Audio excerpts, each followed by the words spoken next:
How to use paylater Agoda.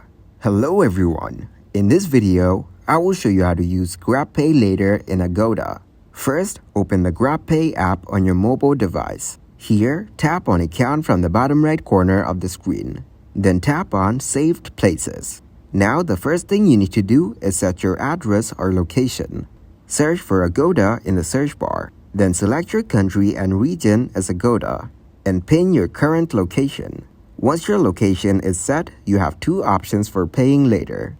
The first one is to pay in 4 monthly installments. This allows you to split your bill into 4 equal payments, making it more manageable. The second one is to pay the next month. With this option, you can delay your payment until the following month. Thank you guys for watching this video. Hope you got some value.